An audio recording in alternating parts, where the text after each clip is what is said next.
ইতিহাস প্রমাণ করে তারা আল্লাহর নবীর বিরুদ্ধে কাজ করেছিল, কোরআনের বিরুদ্ধে কাজ করেছিল, যার কারণে আল্লাহ তাদেরকে এমন বেইজ্জতি করেছে কিয়ামত পর্যন্ত তাদের নাম কেউ নিলে সম্মানের সাথে নিবে না, ইজ্জতের সাথে নিবে। কথা বলতে হবে ঠিক কিনা?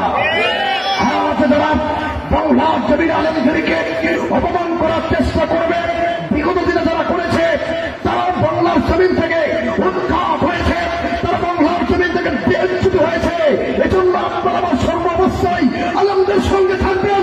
কারা কারা আছেন তো হাত দেখা যারা আছেন নারায়ে তাকবীর, যারা আছেন সকলে নারায়ে তাকবীর, নারায়ে তাকবীর, নারায়ে তাকবীর, নারায়ে তাকবীর, নারায়ে তাকবীর।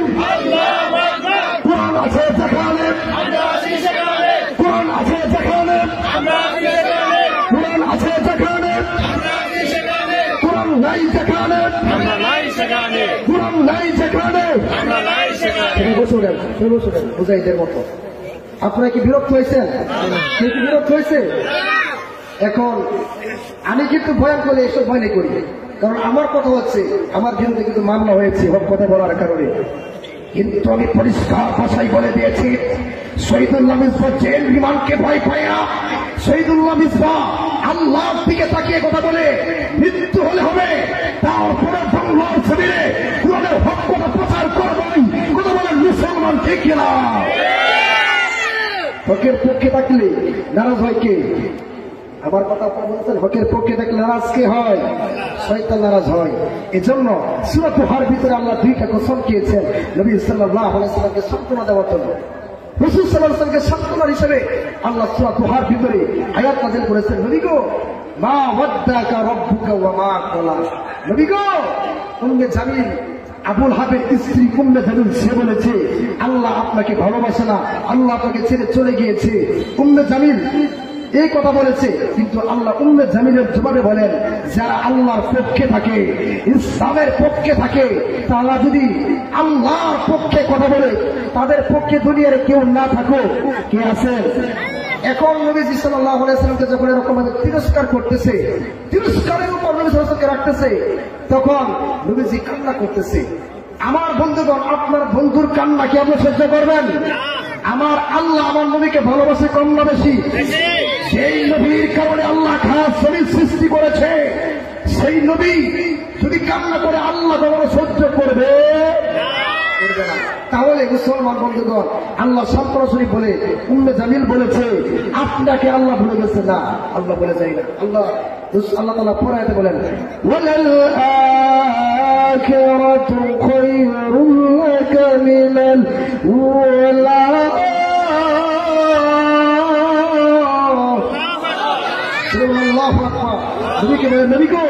যারা তিরস্কার করে আপনার বিরুদ্ধে, যারা আপনার বিরুদ্ধে এরকম ভাবে তিরস্কার করতেছে, আপনি বলে দিন আপনাকে আমি বলতেছি ইহকালের চাইতে পরকাল উত্তম।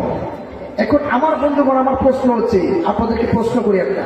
প্রশ্নটা হচ্ছে যে আল্লাহ যেহেতু নবীকে বলছে যে ইহকালের চাইতে পরকাল উত্তম, আপনারাই বলুন এটা কি নবীকে বলছেন আমাদেরকে বলছে?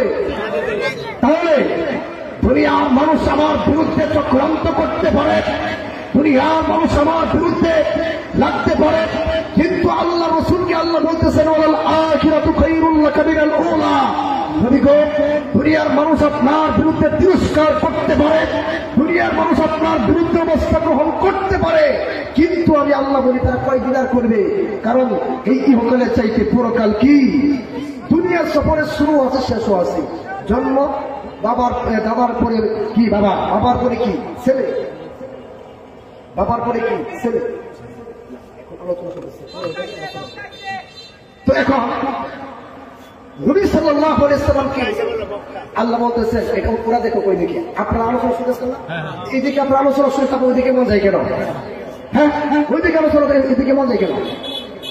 আমার আলোচনা যদি আপনারা তাফসীর করতেছি, আপনারা যদি একটু মনে হন আপনারা তাফসীর বুঝতে পারবেন না, এজন্য বলতেছি ইহকালের চাইতে পরকাল কি উত্তম।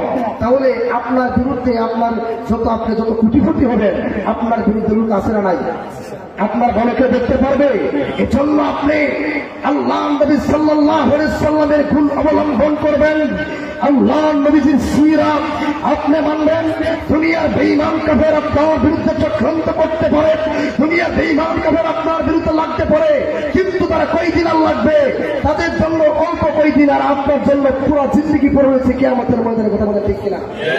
দুনিয়ার সফরে শুরু আছে, শেষ আছে, জন্ম আছে এবং মৃত্যু হবে, কিন্তু আখিরাতের সফরে শুরু হবে, শেষ হবে, শেষ কখনো হবে না। তাহলে আমার বন্ধুগণ, আপনারা যারা সূরা দুহার তাফসীর শুনতেছেন, আমি আপনাদেরকে আবার সুন্দর করে বলতেছি, উম্মে জামিল সে দেখতেছে নবী সাল্লাল্লাহু আলাইহি সাল্লাম 2 রাত্র অসুস্থ থাকার কারণে, তাফসীরি কিতাবের ভিতরে আছে নবী সাল্লাল্লাহু আলাইহি সাল্লাম 2 রাত্র অসুস্থ থাকার কারণে নবীজির কাছে জিবরাইল আলাইহিস সালাম আসে।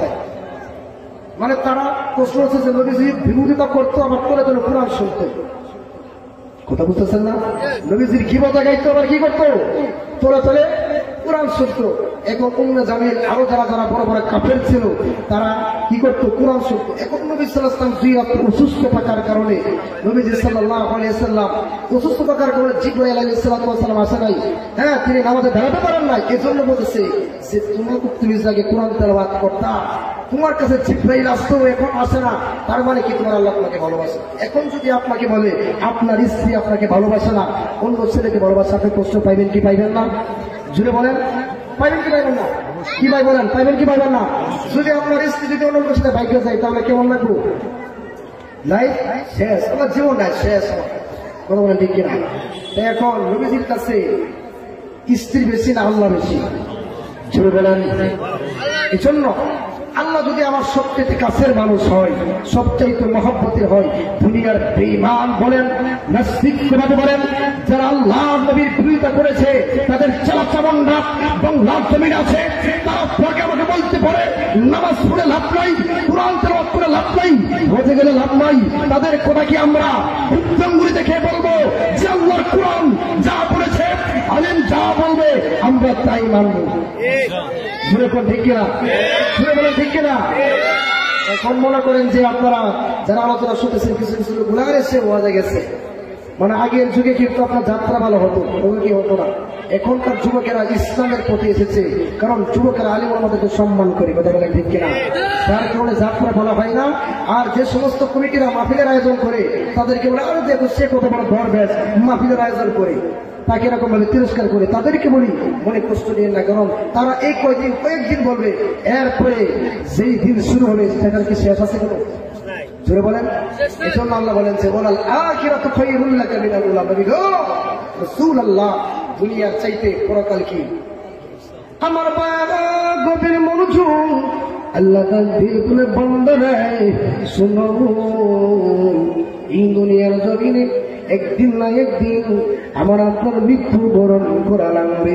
আল্লাহর সামনে দাঁড়ানো লাগবে গো, কিন্তু আমি কি আমলে আল্লাহ রাব্বুল আলামিনের সামনে দাঁড়াবো? আমার ভাইয়েরা আবু বকর রাদিয়াল্লাহু তাআলা চোখের পানি ছেড়ে দিয়ে কাঁদলেন, আল্লাহ দিয়ে বলে, আল্লাহ গো, আপনি যদি ক্ষমা না করেন আমার কি উপায় হবে? আবু বকর রাদিয়াল্লাহু তাআলাকে আল্লাহ রাব্বুল আলামিন জান্নাতের সার্টিফিকেট দিয়েছে। জান্নাতের সার্টিফিকেট দেওয়ার পরে আবু বকর রাদিয়াল্লাহু তাআলা তাহাজ্জুদের নামাজে দাঁড়ায়া কান্দে। আর আমাদের অবস্থা হলো, যদি আমরা 2 দিন তাহাজ্জুদের নামাজ পড়ি, তাহলে আমি মানুষের সামনে ভাবলেই আমার চাইতে বুজুর্গ আর কেউ নাই। কিন্তু আমার ভাইয়েরা বুঝতে হবে গো, আমার জীবন আমার মরণ একমাত্র কার জন্য। আমার ভাইয়েরা শুধু তাই না, আল্লাহ রাব্বুল আলামিন পৃথিবীর জমিনে প্রেরণ করেছেন। একদিন না একদিন আল্লাহ রাব্বুল আলামিনের সামনে তারা হওয়া লাগবে কি লাগবে না? আবু বকর রাদিয়াল্লাহু তাআলা এত বড় একজন সাহাবী, আল্লাহ রাব্বুল আলামিন জান্নাতের সার্টিফিকেট দিয়েছেন। উসমান রাদিয়াল্লাহু তাআলা এত বড় একজন সাহাবী, আল্লাহ রাব্বুল আলামিন জান্নাতের সার্টিফিকেট দিয়েছেন। খাদিজা রাদিয়াল্লাহু তাআলাকে আল্লাহ রাব্বুল আলামিন জান্নাতের সার্টিফিকেট দিয়েছে। খাদিজা রাদিয়াল্লাহু তাআলা চোখের পানি ছেড়ে দিয়ে কান্দে। আল্লাহর নবী বলেন, ওরে খাদিজা তুমি কেন কান্দো? খাদিজা রাদিয়াল্লাহু তাআলা বলতেছে, গো আল্লাহর নবী গো, আমি একদিন দুনিয়া থেকে বিদায়ী হয়ে যাব। আল্লাহর নবী, আমি দুনিয়া থেকে বিদায়ী হয়ে যাওয়ার পরে আমাকে কবরে যখন প্রশ্ন করা হবে আমি কি জবাব দেব? সেই বই আমি কাঁদতে আসি। খাদিজা রাদিয়াল্লাহু তাআলা আনহা যখন এই কথা বলে, আল্লাহর নবী বলে, ওরে খাদিজা, দুনিয়া থেকে প্রত্যেকটা মানুষ